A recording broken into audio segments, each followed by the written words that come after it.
ओम शांति शांति। बाबा तुम्हारी मुरली हमें लगे बड़ी प्यारी प्यारी, हो चमत्कारी। प्यारे बाबा मीठे मीठे बाबा, प्यारे बाबा मीठे मीठे बाबा, तुम्हारी मुरली हमें लगे बड़ी प्यारी प्यारी, ओ चमत्कारी। चमत्कारी चमत्कारी चमत्कारी चमत्कारी। प्यारे बाबा मीठे मीठे बाबा, तुम्हारी मुरली हमें लगे बड़ी प्यारी प्यारी, हो चमत्कारी।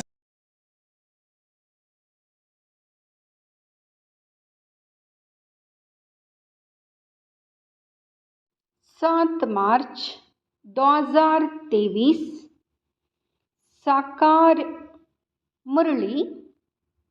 आज की मुरली के मुख्य पॉइंट्स। बाप समान सभी को रिफ्रेश करने की सेवा करनी है। छात्रक बन ज्ञान डांस करनी और करानी है। इस शरीर का भान छोड़ पुरानी दुनिया से जीते जी मरना है। अशरीरी रहने का अभ्यास करना है। जब विनाश होता है तो यह कलयुग का पूर्व नीचे चला जाता है, सतयुग ऊपर आ जाता है। बाकी कोई समुद्र के अंदर नहीं चले जाते हैं। यहाँ तुम बच्चे सागर के पास आते हो रिफ्रेश होने। यहाँ तुम सम्मुख ज्ञान डांस देखते हो। दिखाते हैं गोप गोपियों ने कृष्ण को डांस कराई। यह बात इस समय की है। चात्रक बच्चों के सामने बाप की मुरली चलती है। बच्चों को भी सीखना पड़े। बाबा तुम्हें कितने राज समझाते हैं। बच्चों को मेहनत कर धारणा करनी है। स्वदर्शन चक्र का राज भी बाबा ने कितना साफ बताया है। 84 जन्मों के चक्र को ब्राह्मण ही याद कर सकते हैं। ब्राह्मण ही याद करते। यह है बुद्धि का योग लगाकर चक्र को याद करना। परंतु माया गड़ी गड़ी योग तोड़ देती है, विघ्न डालती है। सुनेंगे ईश्वरीय महावाक्यों को विस्तार से। मीठे बच्चे, विजयी रतन बनने के लिए जीते जी मरकर देही अभिमानी बन बाप के गले का हार बनने का पुरुषार्थ करो।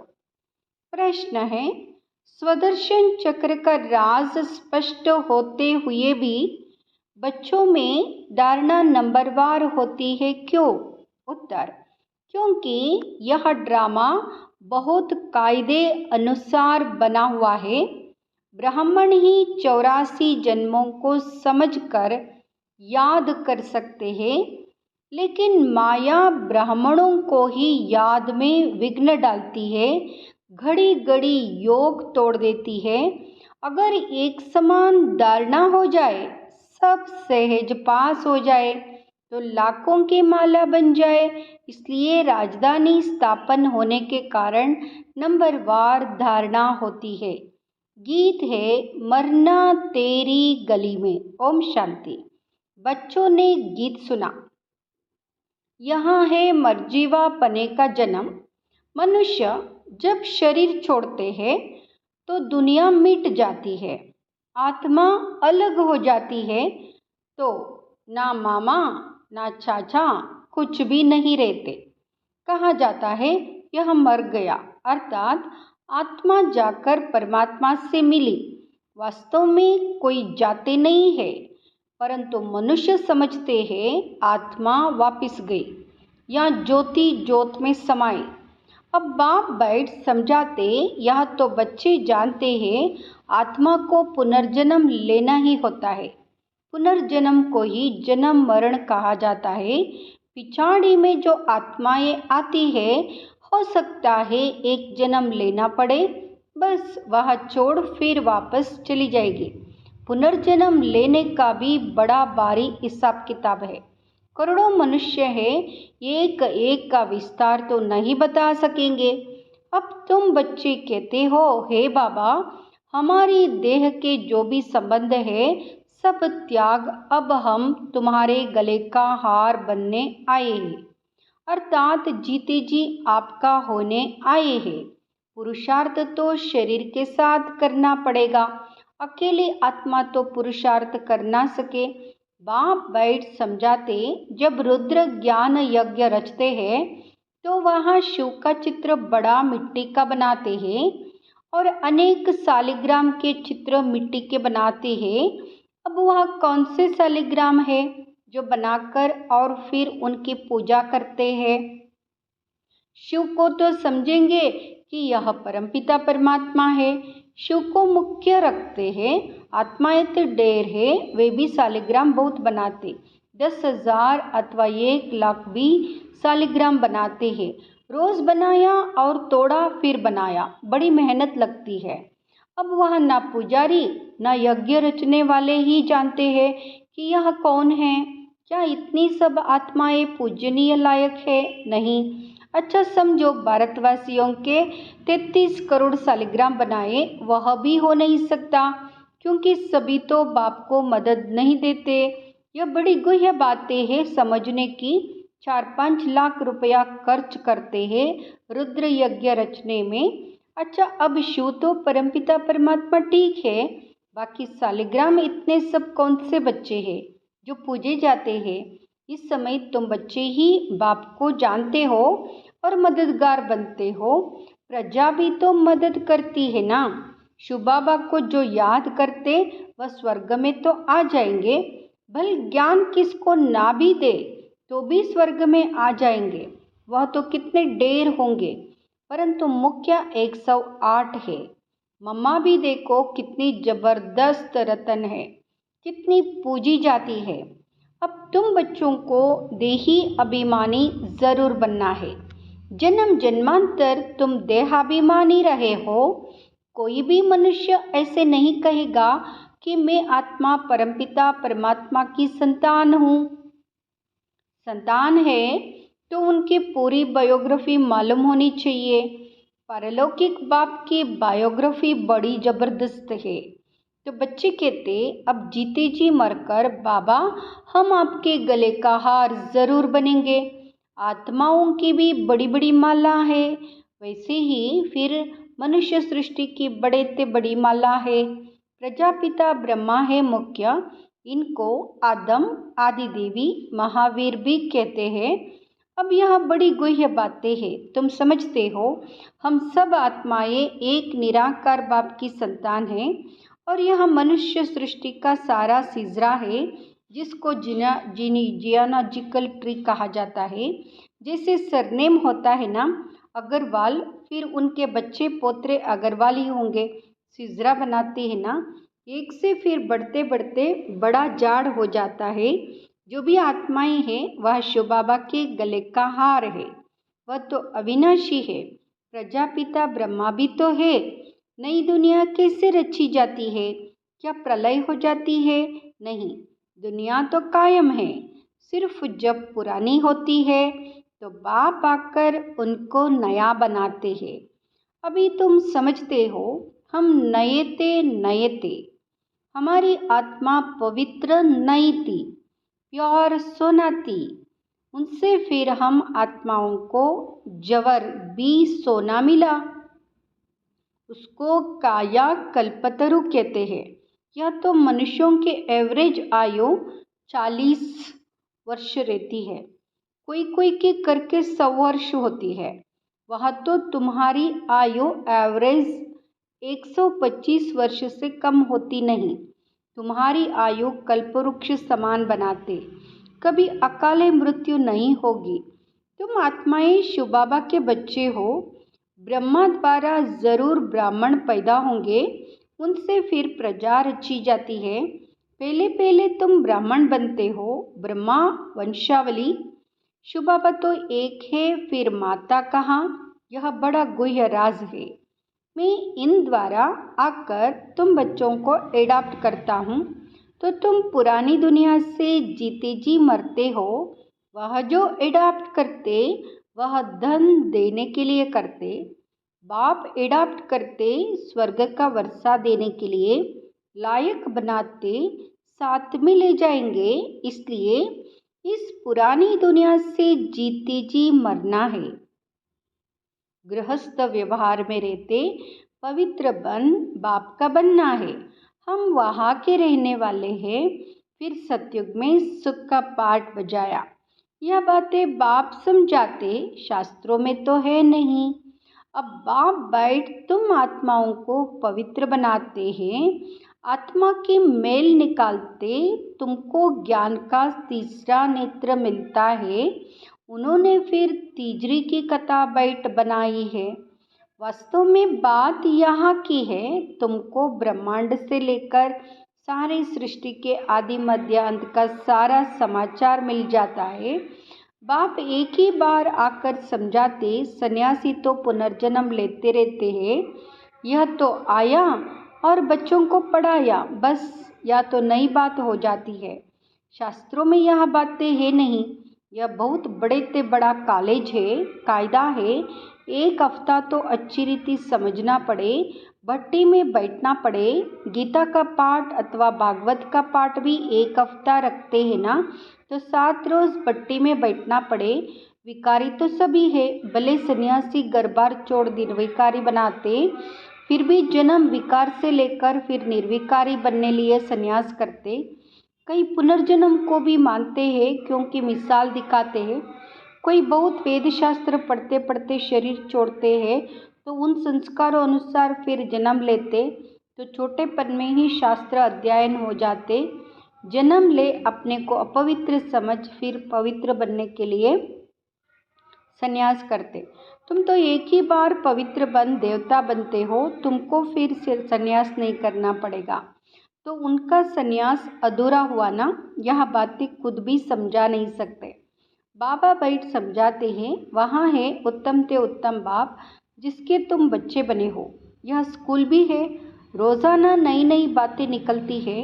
कहते आज गुह्य ते गुह्य सुनाता हूँ, नहीं सुनेंगे तो धारणा कैसे होगी। अब बाप बैठ समझाते हैं, तुम मेरे बने हो तो शरीर का भान छोड़ो। मैं गाइड बन आया हूँ वापस ले जाने। तुम हो पांडव संप्रदाय, वहाँ जिस्मानी पंडे हैं, तुम रूहानी पंडे हो। वह जिस्मानी यात्रा पर ले जाते हैं, तुम्हारी है रूहानी यात्रा। उन्होंने तो पांडवों को हथियार दे युद्ध के मैदान में दिखाया है। अभी तुम बच्चों में भी ताकत चाहिए। बहुत होते जाएंगे तो फिर ताकत भी बढ़ती जाएगी। तो बाप बैठ समझाते हैं कि मैंने तुमको गोद में लिया है इस ब्रह्मा द्वारा, इसलिए इनको माता पिता कहा जाता है। या तो सब कहते तुम माता पिता, हम बालक तेरे। अच्छा, उनको तो गॉड फादर कहा जाता है, गॉड मदर तो नहीं कहा जाता। तो मदर कैसे कहते? मनुष्य फिर जगदम्बा को मदर समझ लेते, परंतु नहीं, उनके भी माता पिता है। उनकी माता भला कौन सी है? यह बड़ी गुह्य बातें है। गायन तो है, परंतु सिद्ध कर कौन समझाए। तुम जानते हो यह माता पिता है, पहले है माता। बरोबर तुमको इस ब्रह्मा माता के पास पहले आना पड़े।